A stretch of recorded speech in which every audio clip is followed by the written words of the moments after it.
जब मैं घर गया और 1 डेढ़ साल का गैप हो गया, फिर मैं दोबारा नौकरी ढूँढने जाऊँ तो बड़ा मुश्किल नौकरी ढूँढना।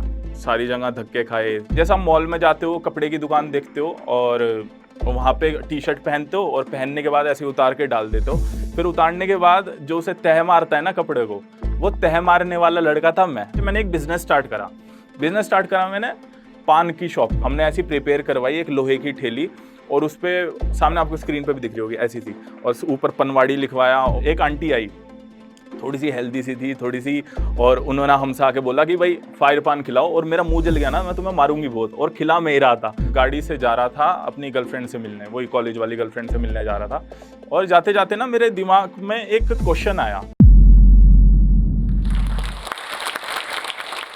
दोस्तों आज से 2.5 साल पहले जाएं तो एक लड़का जो निराश सा है अपनी जिंदगी में, हारा हुआ सा फील कर रहा है, जो बहुत कुछ बड़ा तो करना चाह रहा है पर कर नहीं पा रहा, उसे रास्ता नहीं मिल रहा। उस टाइम वो लड़का, मतलब मैं, शिवम मलिक, 15,000 रुपए की जॉब कर रहा था। बट ठीक है, कोई दिक्कत नहीं है, मेहनत करी है मैंने जिंदगी में, आज यहाँ पे पहुंचा। आप भी मेहनत करोगे, कोई भी मेहनत करेगा, डेडिकेशन है तो आप भी पहुंच सकते हो। और वो 15,000 से लेके महीने के 12 से 15 लाख के बीच में। मैं ये नहीं कह रहा, पैसे नहीं बता रहा आपको कि ऐसे कि मेरे पास पैसा है। मैं ये कह रहा हूँ कि अगर एक मिडिल क्लास परिवार का एक छोटा सा इंसान यहाँ पे पहुंच सकता है, तो अगर कुछ लोगों की ये बात सुन के, मेरी बात सुन के आग लगती है उनके दिल में, तो या आपके सामने यहाँ पे ऐसे आना सफल हो जाएगा एकदम। तो मेरे पापा ही पूरे अपने घर में एक अकेले ऐसे इंसान थे जिन्होंने सरकारी नौकरी प्राप्त करी और वहां से, गांव से निकल के इधर आए, दिल्ली में आए। मुजफ्फरनगर है हमारा गांव, तो वहां से निकल के हम दिल्ली में आए। पापा सिर्फ अकेले ऐसे थे, जब आए तो 1400-1500 रुपए सैलरी थी उनकी। बट उन्होंने कभी भी ऐसा महसूस नहीं होने दिया मुझे कि कम पैसे हैं और तेरी ख्वाहिशें हम पूरी नहीं कर पाएंगे। अपना बोलते हैं ना कि माँ बाप अपना पेट काट के बच्चों को खिलाते हैं, वो चीज़ ही मेरे साथ हुई थी स्टार्टिंग से ही। स्कूल में मेरा नेचर, स्वभाव ना थोड़ा कुछ ऐसा था कि मतलब लड़कियों से बड़ा दूर भागना, लड़कियां आई तो गाल लाल हो गए, पसीना आना शुरू हो गया, बड़ी शर्म आती थी मुझे। और ज़्यादा घुलता-मिलता नहीं था लोगों में, कम बातें करता था। इंट्रोवर्ट बोलते हैं ना, थोड़ा-थोड़ा वैसा था। लड़की ने आके, एक ने प्रपोज़ किया मुझे, मैंने अगले दिन मम्मी को जाके बताया, "मम्मी, मम्मी मुझे आई लव यू बोल दिया।" उसने आके ऐसे ब्लैक बोर्ड पे लिख दिया, क्योंकि मुझे चीज़ें बिल्कुल समझ नहीं आती थी। स्टार्टिंग से मैंने सिर्फ़ एक ही चीज़ पे फ़ोकस करा कि 10-15 दोस्त होने की जगह 2-3 अच्छे दोस्त हों, पर बेहतर हों, बेहतरीन हों, कि क्वालिटी पे ज़्यादा ध्यान देना है, क्वांटिटी पे नहीं देना। बचपन से ये चीज़ थी मेरे अंदर। मम्मी-पापा भी ये चीज़ सिखाते थे कि अगर बाहर लड़ाई करके आएगा, तो बाहर वालों को कुछ नहीं कहेंगे हम, जब तू घर में आएगा, जब तेरी पिटाई करेंगे कि तू बाहर लड़ के क्यों आया। तो लड़ाई-वड़ाई भी बिल्कुल दूर, लड़कियों से भी बिल्कुल दूर, शर्म वगैरह बहुत ज़्यादा आती थी मुझे। तो ऐसे कर के ना मेरा स्कूल बीत गया, ज़्यादा दोस्त नहीं थे, बड़ा सिंपल सा गया, साधारण सा गया। मैं आपको बता दूँ कि स्कूल में, कॉलेज में आप ऐसा मत समझना कि Shivam Malik educational, motivational videos बनाता है। आज मेरे मतलब अ, होंगे 2 करोड़ लोगों के आस-पास हैं चाहने वाले, फॉलोअर्स, पर ठीक है, मैं मेहनत करता हूँ, उस वजह से वो चीज़ हुई है। पर ऐसा मत समझना कि मैं 90 या 95 वाला टॉपर बच्चा रहा हूँ। मैंने, हाँ, मेहनत करी है, कुछ अलग करा है ज़िंदगी में, बट ऐसा नहीं है कि ज़्यादा नंबर आने पे ही ये कुछ अलग सबकी ज़िंदगी में होता है। मेरे 60, 65, 70 इसके आस-पास ही नंबर घूमते रहते थे। तो मैंने ग्रेजुएशन और पोस्ट ग्रेजुएशन करी है। बीबीए और एमबीए करी थी मैंने, ये 5 साल का कोर्स होता है। और ये जैसे मैंने खत्म करी, अपनी पढ़ाई खत्म करी, इधर भी मेरे 60 से 70 के बीच मार्क्स थे। बट ऐसा हुआ कि जब प्लेसमेंट की बारी आई, तो सारे बच्चे जब जॉब के इंतज़ार में होते हैं, प्लेसमेंट के, कि अब जॉब लगेगी, सारे बैठते हैं, इंटरव्यू देते हैं। जो मेरे दोस्त थे जिनके 90 से 95% थे, मतलब 98% वाले भी, वो इंटरव्यू क्रैक नहीं कर पा रहे थे, और सच में हुई थी ये चीज़। और मैंने 3 इंटरव्यू क्रैक करे थे। अब मुझे नहीं पता, पर सबसे ज़्यादा जो इंटरव्यू ले रहे थे, उन्होंने बोला कि कम्युनिकेशन स्किल्स और कॉन्फिडेंस 2 ही चीज़ देखी जाती है कि इंटरव्यू को क्रैक करने में। तो वो चीज़ में तुम्हारा भाई बिल्कुल परफेक्ट था, और वो करी मैंने, और 3 जॉब मेरी लगी। और पहली जॉब मैंने करी एप्पल इंडिया में, आपने देखा होगा वो आईफ़ोन आता है, एप्पल मोबाइल, उसमें मैं रिटेल स्टोर मैनेजर था, तो मैंने नौकरी करी वो। बस स्टार्टिंग में उनका ऐसा था कि स्टार्टिंग के 3 महीने तक आपको जॉब में कम पैसे मिलेंगे, 10,000 मिलेंगे, या फिर बाद में आप पक्के हुए तो है, होता है ऐसा स्टार्टिंग में, जो नए फ्रेशर्स होते हैं उन्हें बड़ा स्ट्रगल करना पड़ता है। तो जॉब लगी, ठीक है, लग गई। जॉब लगी तो पापा की थोड़ी तबीयत खराब हो गई। मेरी जॉब लगी थी घर से 100-150 किलोमीटर दूर, और पापा की तबीयत खराब हो गई। फिर पापा को थोड़ी-सी परेशानी थी हड्डियों की, तो ऑपरेशन वगैरह होना था। तो उसके लिए मैंने जॉब छोड़ के मैं घर चला गया। जब मैं घर गया जॉब छोड़ के, तो उसमें गैप आ गया मेरे जॉब में, कि 1 से डेढ़ साल का गैप आ गया क्योंकि परेशानी पापा को बहुत ज़्यादा थी और मेरा कोई भाई-बहन है नहीं और मैं अकेला हूँ, तो मुझे ही सँभालनी पड़ी ये सारी चीज़ें। जब मैं घर गया और 1 डेढ़ साल का गैप हो गया, फिर मैं दोबारा नौकरी ढूँढने जाऊँ तो बड़ा मुश्किल नौकरी ढूँढना। सारी जगह धक्के खाए कि भाई इंटरव्यू ले लो, अच्छी नौकरी मिल जाए, बट बड़ा मुश्किल होता था कि भाई आपके गैप आए हैं ऐसा कि अब हम नई जॉब नहीं मिलेगी या बहुत कम सैलरी मिलेंगी। कोई-कोई तो ऐसा बोलता था कि स्टार्टिंग के 2-3 महीने फ्री में काम करो। तो 1 डेढ़ साल तक जो घर बैठा वो ऐसा डिप्रेसिंग टाइप हो गया और टेंशन होने लगी कि यार एक भी पैसा नहीं आ रहा और घर वालों के लिए भी सोचना है और पापा भी बीमार हैं, सारी चीज़ें देखनी थी। पापा सरकारी नौकरी में है, क्राइम ब्रांच में मेरे, बट एक्टिव तो रहना ही पड़ता है अगर एक नौकरी में आपको सक्सेसफुल होना है। पापा भी बीमार चल रहे थे उस टाइम, तो बड़ी टेंशन थी, भाई-बहन कोई मेरे था नहीं। तो करके ऐसे कर के मेरी दूसरी जॉब लगी, डिकैथलॉन में जॉब लगी मेरी। डिकैथलॉन में मेरा काम था कि डिकैथलॉन एक ब्रांड है जहाँ पे स्पोर्ट्स के सामान मिलते हैं, मतलब टी-शर्ट भी हो सकती हैं, वो क्रिकेट के लिए बैट बॉल भी हो सकता है या बैडमिंटन हो सकता है या बास्केटबॉल के लिए फुटबॉल। तो मेरा डिपार्टमेंट था कि मैं जिम डिपार्टमेंट में था, क्योंकि जिम वगैरह का मुझे क्रेज़ था थोड़ा, वो पतले होने के बाद हो गया था क्रेज़। तो उसके बाद मेरा वहाँ पे सिलेक्शन हुआ और सिलेक्शन जब मेरा हुआ तो वहाँ पे मेरे डिपार्टमेंट में बहुत सारी टी-शर्ट्स होती थी। ये टी-शर्ट हम पहनते हैं, तो जैसा आप मॉल में जाते हो, कपड़े की दुकान देखते हो और वहाँ पे टी-शर्ट पहनते हो और पहनने के बाद ऐसे ही उतार के डाल देते हो। फिर उतारने के बाद जो उसे तह मारता है ना कपड़े को, वो तह मारने वाला लड़का था मैं। वो ये चीज़ होती थी वहाँ पे और लगता था कभी-कभी एमबीए करने के बाद तुम तह मार रहे हो, ये कर रहे हो। भाई इंडिया में अगर बहुत ही बड़े कॉलेज से एमबीए कर रहे हो, तो तुम्हारे अच्छे से अच्छे पैकेज लगेंगे, वो भी बहुत कम बच्चों के लगेंगे। पर अगर तुम प्राइवेट से कर रहे हो और ठीक है नॉर्मल है, तो अपना 20-25 हज़ार में ही गुज़ारा करना पड़ेगा तुम्हें। तो दिन की कम से कम 500 हज़ार टी-शर्टें हो जाती भाई। टी-शर्टें तह मारते अभी भी मैं इतना परफेक्ट हो गया कि 3 सेकंड के अंदर टी-शर्ट की तह मार सकता हूँ। तो ये चीज़ करते-करते कभी मम्मी को भी बताता, मम्मी भी कहती कि यार मेरा बेटा ये क्या काम कर रहा है? कोई नहीं मम्मी, स्ट्रगलिंग टाइम है, करो मज़ा आ रहा है। मोटिवेशन मिलती थी खुद से ही, खुद को देख के कि जब रात को सोते थे तो ऐसा लगता था कि एक मूवी चल रही है। जैसे कोई पुरानी पिक्चर चल रही है, मेहनत कर रहे हैं, आगे जाके कुछ बदलेगा। एक दिमाग में ना एक आस थी कि कुछ ना कुछ तो चेंज होगा ज़रूर। उसके बाद मम्मी ने कहा कि अच्छा एक काम करते हैं, पंडित जी के पास चलते हैं, वहाँ पे देखते हैं, तेरे हाथ दिखाते हैं, राशि दिखाते हैं कि तेरी ज़िंदगी में क्या हो रहा है या क्या होगा आगे जाके। तो भाई हम पंडित जी के पास गए और ठीक है भाई, जब आदमी को प्यास लगती है, भूख लगती है, वो सारी जगह कहीं भी जाता है और हर चीज़ में यकीन करता है, हर चीज़ में विश्वास करता है। तो हमने भी कहा ठीक है चलो मम्मी चलते हैं, देखते हैं हम कब बनेंगे करोड़पति। उसके बाद जाके पंडित जी को हमने हाथ दिखाया। हाथ देखते पंडित जी की जो आँखें थी वो खुली रह गई, वो शॉक हो गए। वो बोल रहे कि आपका बेटा पिछले जन्म में राजा था, महाराजा था। मुझे पहले बहुत हँसी आई, भाई क्या कह रहे हो ये बात? उन्होंने कहा नहीं सीरियस हो जाओ। उन्होंने मेरा हाथ देखा, ये आपको मेरा हाथ अगर यहाँ पे दिख रहा हो ऐसे, तो ये हाथ बिल्कुल सीधी लकीर है। उन्होंने बोला कि मैंने आज तक अपनी लाइफ में ऐसी सीधी लकीर नहीं देखी किसी के हाथ में। मैंने भी जाके गूगल पे सर्च करा, 1% लोगों के होती है वर्ल्ड में, तो मुझे भी यकीन हुआ कि हाँ भाई, अब तो कुछ बदलने वाला है ज़िंदगी में। तो ऐसे करके उन्होंने कहा कि ठीक है, अच्छा टाइम आएगा। तो कॉन्फिडेंस आता है ऐसे आस-पास के लोग पॉजिटिव बातें करें, मोटिवेट करें तो ठीक है। वो चीज़ हुई, फिर मैंने सोचा कि भाई मेरी उम्र के लड़के सब बिज़नेस कर रहे हैं, सब अपना कुछ अच्छा कर रहे हैं ज़िंदगी में, मैं भी कुछ बिज़नेस करता हूँ। तो डिकैथलॉन एक ऐसे शॉप थी, एक डब्बे की तरह शॉप थी, जैसे बिग बाज़ार होता है, वैसे मैं अंदर जॉब करता था, तो मैंने सोचा एक बिज़नेस करा जाए। मेरा एक ही दोस्त है, मतलब दोस्त हैं, 2-3 हैं, पर जो एक इतना ख़ास दोस्त है उसका नाम सन्नी है और मम्मी-पापा के बाद मैं उसे मानता हूँ। तो उसके साथ मिलके मैंने एक बिज़नेस स्टार्ट करा।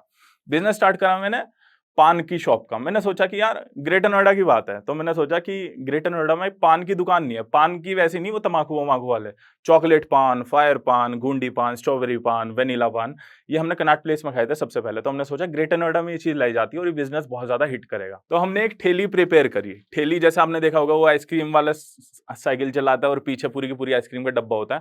हमने ऐसी प्रिपेयर करवाई एक लोहे की ठेली और उसपे सामने आपको स्क्रीन पे भी दिख रही होगी ऐसी सी, और ऊपर पनवाड़ी लिखवाया और बहुत सारे बैनर लगाए और डिस्काउंट चलाया और मतलब हमने बिल्कुल पूरा दिमाग लगाया और डिकैथलॉन के बाहर ही मैंने उसे अपनी ठेली को बाहर खड़ा कर दिया और सब डिकैथलॉन में शोर मच गया। वो जो मेरे साथ वाले स्टाफ थे, वो भाई शिवम ने अपना बिज़नेस शुरू कर लिया, अब ये करोड़पति बन जाएगा, इसके हाथ की लकीर भी ऐसी है। तो वहाँ पे भाई ये चीज़ बिज़नेस वगैरह शुरू हुई और भाई स्टार्टिंग में तो जो सैटरडे संडे में ज़्यादा भीड़ होती थी वहाँ पे, कपड़े खरीदने आते थे जब लोग, तो बहुत पान बिके। हमने 2-3 हज़ार रुपए कमा लिए 2 दिन के अंदर ही, तो हमें लगा भाई किस्मत चमकनी शुरू हो गई। पर ये तो भाई पहली बारी था और पहली बारी में कोई एकदम से कामयाब हो जाए तो बहुत ही ज़्यादा मुश्किल गेम है। उसके बाद मंडे से लेके फ्राइडे तक हमारे पान ना बिकते, हम बड़े परेशान आ गए। यहाँ पे ना शादी के बैंक्वेट हॉल थे बहुत ज़्यादा ग्रेटर नोएडा में। तो हमने सोचा कि भाई कस्टमर हमारे पास नहीं चल के आ रहे तो हम कस्टमर के पास जाते हैं, हम इन्हें खुद पान खिलाते हैं। तो हमने एक बैंक्वेट हॉल में बात करी, उन्होंने कहा कि ठीक है, पान की ठेली लगानी है तुम्हें, तो तुम्हें 1 दिन के 12,000 रुपए मिलेंगे और अनलिमिटेड पान खिलाने पड़ेंगे, जितने भी लोग माँग रहे हैं पान। मैंने सोचा कि ठीक है, कम खिलाए तो फ़ायदा होगा, ज़्यादा खिलाए तो देखी जाएगी। अब 12,000 रुपए मिल रहे हैं 1 दिन के, तो क्या दिक्कत है? तो भाई जब रात को गए, हमारे पास एक ही बंदा, क्योंकि भाई बंदे को भी तो पैसे देने पड़ते हैं, वो पान वगैरह खिलाएगा और वो सारी चीज़ मैनेज करेगा। अब सन्नी और मैं खड़े हैं, अब ब इतनी सारी जनता आ गई, कोई आंटी आ रही है, कोई लड़की आ रही है, कोई और आ रहे हैं शादी-ब्याह में जैसे होता है भीड़-भाड़, वो कहते हो भाई खिलाओ हमें पान खिलाओ। अब सन्नी और मैंने सोचा भाई खुद ही खड़ा होना पड़ेगा, भूल जाओ अपना बिज़नेस है, कोई दिक्कत नहीं है। तो जैसे बैंड बाजा बारात मूवी में वो सब चीज़ करते हैं, तो भाई हम भी ऐसे ही जाके खड़े हो गए और हमने पान खिलाना शुरू कर दिया। एक आंटी आई, थोड़ी-सी हेल्दी सी थी, थोड़ी-सी, और उन्होंने हमसे आके बोला कि भाई फायर पान खिलाओ, और मेरा मुँह जल गया ना, मैं तुम्हें मारूँगी बहुत, और खिला मैं ही रहा था। और साथ में वो लोकल शादी और आस-पास के जो बंदे थे वो भी लोकल ही थे, और वो सब ऐसे घेर के खड़े हमें आपस में और बोलते कि भाई अगर तूने मुँह जला दिया ना इससे फायर पान से तो तुम घर नहीं जाओगे। तो भाई एक तो हमें गुस्सा भी आ रहा कि हम कोई ऐसे भाई गिरे-विरे लोग तो हैं नहीं, ऐसे सामने से आके हमें कोई कुछ भी बोल रहा है। पर हमें ये भी लग रहा है कि भाई बिज़नेस है, कोई दिक्कत नहीं है, काम छोटा-बड़ा नहीं होता, अपना ही काम है, थोड़ा-सा सुन लेते हैं। बट ठीक है, उसका मुँह नहीं जला, उसे हमने पान खिला दिया। ऐसे पान के पत्ते में हमने वो सारी वो रेसिपी हमने बनानी सीखी थी, चांदनी चौक में जाके ये सारी चीज़ें सीखी, और पान में ऐसे आग लगाई, पान में आग लगी और आंटी के मुँह में पान दे दिया हमने और आंटी भी खुश, हमारे भी पैसे बन गए, और ऐसे कर के भाई 1-2 बज गए रात के, और फिर जब हमें 12,000 मिले ना, बड़े खुश हुए हम, मज़ा आ गया भाई। अगले दिन फिर हमने दावत करी वही शाही पनीर, बटर नान की, क्योंकि सिगरेट, शराब की मुझे कोई लत वगैरह ऐसा कुछ है नहीं हिसाब-किताब। 1-2 महीने हुए, हमारा पान का काम ठीक-ठाक चल रहा था। जो हम पान बना रहे थे, थोड़े दिन तक वो बिकते नहीं थे, तो वो खराब हो जाते थे, ठेली के अंदर रखे-रखे। गर्मी का टाइम वैसे ही था, रात को ठेली खड़ी कहाँ पे करें, वो भी दिक्कत थी, उसके अलग से पैसे देने पड़ते थे, तो बहुत ज़्यादा बर्डन होता जा रहा था। और लास्ट में जाके एक बात समझ आई कि 2 काम एक साथ नहीं हो सकते। बहुत 2 बड़ी-बड़ी नौकरी की, बिज़नेस पे भी पूरा ध्यान दे लूँ मैं, डिकैथलॉन भी कर लूँ, या तो वो चीज़ आधी हो रही थी या वो चीज़ आधी हो रही थी, दोनों चीज़ अच्छे से नहीं हो रही थी। तो वो पान वाला काम बड़ा दुःख हुआ, दर्द हुआ, और वो बंद करना पड़ा। उसकी वजह से ठेली की टाँग भी टूट गई थी, रास्ते में चलते हुए एक बाइक वाले ने ठोकी, हमारी ठेली भी टूट गई। उसके बाद पान का काम बंद कर दिया, आँखों में आँसू थे, बट कोई दिक्कत नहीं है, फिर सोचा चलो ज़िंदगी है। फिर वो डिकैथलॉन की जॉब छोड़ दी। मैंने सोचा भाई अब जॉब भी दूसरी पकड़ते हैं, बिज़नेस नहीं हुआ तो पैसे कहीं और से कमाएँगे। फिर करी मैंने बैंक में नौकरी। बैंक में बड़ी मुश्किल से नौकरी लगी, बहुत सारे इंटरव्यू दिए इधर-उधर। बैंक में नौकरी जब लगी तो उन्होंने कहा भाई तुम्हारा तो रिटेल वाला बैकग्राउंड है, ये बैंक वाला तो अलग है, यहाँ पे तुम फ्रेशर की तरह काउंट होंगे, 15,000 रुपए मिलेंगे। डिकैथलॉन में वरना मुझे 20 से 25,000 मिलने स्टार्ट हो गए थे, अब फिर मैं दोबारा घूम फिर के 15,000 रुपए पे आ गया। ठीक है भाई, 15-20 हज़ार रुपए पे आ गया मैं, फिर करने लगा मैं जॉब, 1 साल करी, 1.5 साल करी। पर साथ में ना बचपन से एक मेरे दिमाग में एक कीड़ा था, एक शौक था कि मुझे एक और चीज़ नहीं करनी है, कि भाई फ़िल्मों में आना है, और हाइट मेरी 6 फुट 1 इंच हो गई थी, तो आस-पास वाले बोलते थे, तो और लगता था कि भाई हाँ, आ सकता हूँ, शक्ल भी ठीक हो रही थी पतला होने के बाद, तो ये लगा कि ठीक है, कर सकते हैं।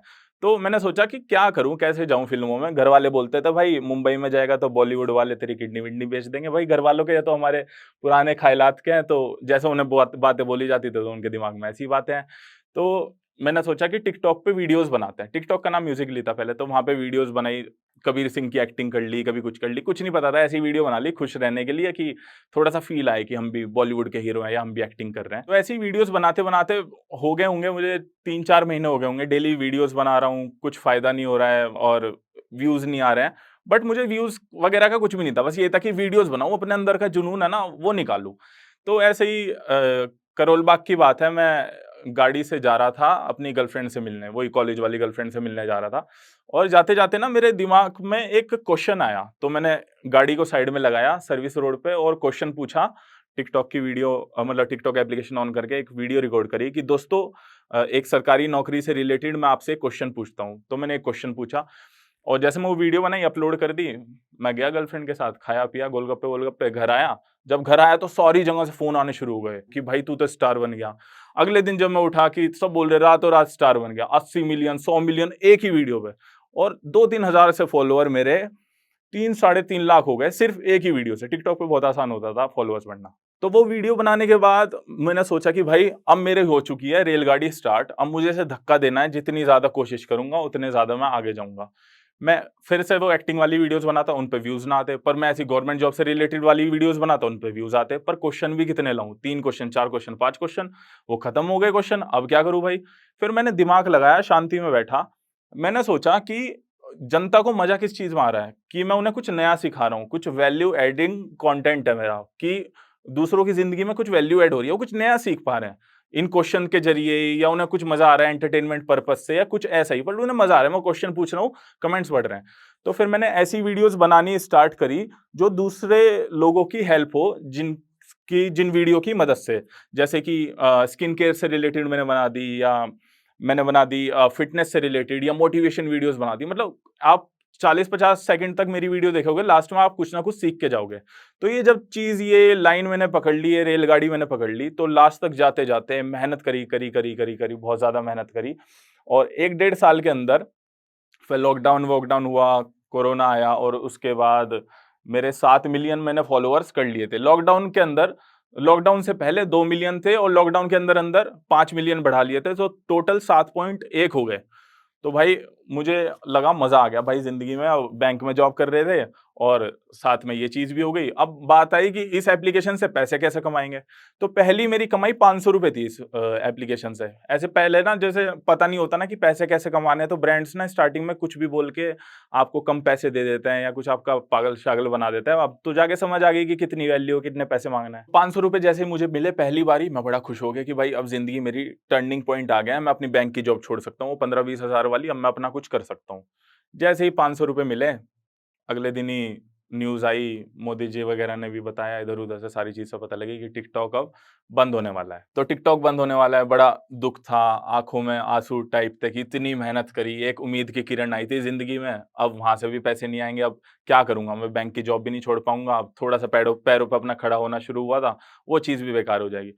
पर उसके बाद इंस्टाग्राम रील्स आया, यूट्यूब शॉर्ट्स आया, टिकटॉक बंद हुआ, तो मैंने रील्स बनानी स्टार्ट करी पहले दिन से ही, और मेहनत करते वो रील्स में मेरे हो गए, अभी फिलहाल मेरे 4.7 मिलियन है, 47 लाख लोग हैं, और यूट्यूब पे सिर्फ 80,000 थे, टिकटॉक के टाइम पे 80,000 से वहाँ पे भी 7.5 मिलियन लोग हैं। तो बहुत सारे लोग, करोड़ों लोग मेरे साथ उसके बाद जुड़ गए, क्योंकि वो तो देखना चाहते हैं टिकटॉक बंद होगा तो क्या होगा? आप जहाँ पे भी जाओगे हम आपके साथ आएँगे। तो उन्हें थैंक यू सो मच, बहुत-बहुत शुक्रिया आप सबका। तो मैं डेली की 8 वीडियोज़ बनाता था। एक क्रिएटर हफ्ते के अंदर 7 वीडियोज़ बनाता है अगर डेली की 1 डाले, पर मैं दिन की 8 वीडियोज़ बनाता था। तो जो वो 1 हफ्ते के अंदर तरक्की कर रहे थे, वो मैं 1 दिन में तरक्की कर रहा था। तो मैंने सोचा सबसे अलग चलता हूँ, इस जंगल में अलग चलता हूँ, भीड़ से बिल्कुल अलग चलता हूँ, तो ज़्यादा अच्छा होगा। ऐसा होता था, सुबह 7 बजे उठा मैं बैंक के लिए, नौकरी के साथ-साथ कर रहा था ना मैं ये चीज़, अभी तो थोड़े दिन पहले ही छोड़ी है मैंने। तो बैंक के लिए उठा और जॉब वगैरह पे गया, रात को 7 बजे तक जिम-विम करके घर में आए, 9 बजे से वीडियो बनानी शुरू करी, रात के 2 बजे तक वीडियोज़ बनाई, 2 बजे सोए, फिर दोबारा 7 बजे उठ गए, वॉशरूम में छुप-छुप के एडिट करता था मैं बैंक में वहाँ पे बैठ के, क्योंकि वहाँ पे तो बाहर तो कर नहीं सकते, वो कहते भाई नौकरी कर रहा है, ये वीडियोज़ एडिट कर रहा है। बट थोड़ी-सी जब वीडियोज़ वायरल होनी शुरू हो गई, इंस्टाग्राम पे दोबारा से चल गया, तो जो मेरे मैनेजर थे वो भी इतना परेशान नहीं करते थे, क्योंकि जो मैनेजर की वाइफ़ थी या जो उनके घर में थे लोग, बच्चे थे, वो मेरी वीडियोज़ देखते थे, अपने स्टेटस पे लगाते थे, तो वो भी थोड़ी शांति बनाए रखते थे कि ठीक है भाई, हमारे बच्चे इसके फैन है, तो हम इसे इतना परेशान ना करें, तो थोड़ी-सी वहाँ मुझे एडवांटेज मिल गई इस चीज़ की। तो आज इतनी ज़्यादा खुशी हो रही है मुझे, क्योंकि एक वक़्त था, एक टाइम था जब मैं बैंक में जॉब करता था, मैं सोचता था कि यार जोश टॉक पे आऊँगा, एक ना एक दिन मैं इतना लायक बनूँगा, इतना काबिल बनूँगा, क्योंकि यहाँ पे मैं जितनों की भी जर्नी, जितनों की भी स्टोरी सुनता था, बहुत ज़्यादा मोटिवेशन मिलती थी। बहुत वीडियोज़ देखी है मैंने जोश टॉक पे कि इसने इतनी मेहनत करी, छोटे से गाँव का लड़का यहाँ पे पहुँचा, ये पहले ये करता था, यहाँ पहुँचा। तो मैंने सोचा कि यार मैं ज़िंदगी में आ पाऊँगा, नहीं आ पाऊँगा, और आप सबकी बदौलत से और मेरी मेहनत की वजह से आज मैं यहाँ पे खड़ा हूँ। पर ये प्लेटफ़ॉर्म जो है, जोश टॉक जो है, और ये एक हमारी सोसाइटी पे बहुत अच्छा इम्पैक्ट डाल रहा है। मतलब जो इंसान निराश हैं, जो हार मान गए हैं, क्या पता 100 वीडियो में से कोई ना कोई एक वीडियो आपको ऐसी हिट कर जाए कि आपके अंदर वो आग जल जाए। मेरे अंदर भी आग जली है, बहुत सारी वीडियोज़ देख के, और क्या पता मेरी ज़िंदगी आज ऐसे ही बदली हो। ऐसे ही आपको एक्सप्लोर करते रहना चाहिए, अच्छी-अच्छी चीज़ें देखते रहनी चाहिए, जो प्लेटफ़ॉर्म कुछ अच्छा प्रोवाइड कर रहा है। दोस्तों, इस सफ़र में ना मैं सिर्फ़ एक ही बात सीखा हूँ, और आपसे भी बस यही कहना चाहूँगा कि मैं साईं बाबा को बहुत ज़्यादा मानता हूँ, और मैं एक चीज़ मानता हूँ कि अगर आप ₹100 कमा रहे हो तो 10 से ₹15 ज़रूरतमंद लोगों को, गरीब लोगों के लिए या जिन्हें ज़रूरत है, उन्हें ज़रूर दें क्योंकि ऊपर वाले ने आपको अगर जेब में पैसा दिया है वो इस वज़ह से दिया है कि आप दूसरों की मदद कर पाओ। भगवान जी खुद तो उतर के नहीं आएँगे, तो आपको ही अच्छे काम करने पड़ेंगे, बहुत अच्छा फ़ील होता है। दूसरी बात ये है कि यार ज़िंदगी में कुछ भी कर लेना, कैसा भी कर लेना, किसी की आत्मा मत दुखाना, किसी का दिल मत दुखाना, किसी लड़की से झूठ मत बोलना अपने फ़ायदा निकालने के लिए, कुछ गलत चीज़ें करने के लिए क्योंकि आप कर जाओगे और बाद में जाके कभी न कभी आप पे वरना आपके मम्मी-पापा, आपके परिवार पे, बच्चों पे, किसी न किसी पे ज़रूर आती है। गलत करोगे तो कभी न कभी एक टाइम पे जाके भुगतनी पड़ेगी वो चीज़। क्योंकि आप जोश टॉक्स देख रहे हैं तो जाहिर सी बात है कि आप अपनी जिंदगी में कुछ बड़ा करना चाहते हैं और वो सारे स्किल्स सीखना चाहते हैं जिनसे आप अपने सपने पूरे कर सकें। और आपके इन्हीं सपनों को पूरा करने में मदद करता है जोश टॉक्स का इंग्लिश स्पीकिंग ऐप, जिसमें हम आपकी मदद करते हैं उन सारे स्किल्स को सीखने में जिनसे आप बाकियों से आगे बढ़ सकते हैं। चाहे इंग्लिश बोलने में कॉन्फिडेंस और फ्लुएंसी की कमी हो या पर्सनालिटी डेवलप करने में परेशानी हो रही है, इस सब के लिए आपको वन स्टॉप सॉल्यूशन हम देना चाहते हैं और इसका नाम है जोश टॉक्स इंग्लिश स्पीकिंग ऐप। तो इंतजार किस बात का है? आज ही डाउनलोड कीजिए जोश टॉक्स इंग्लिश स्पीकिंग ऐप और अपनी सक्सेस की तरफ एक नया कदम बढ़ाइए। Click the link now.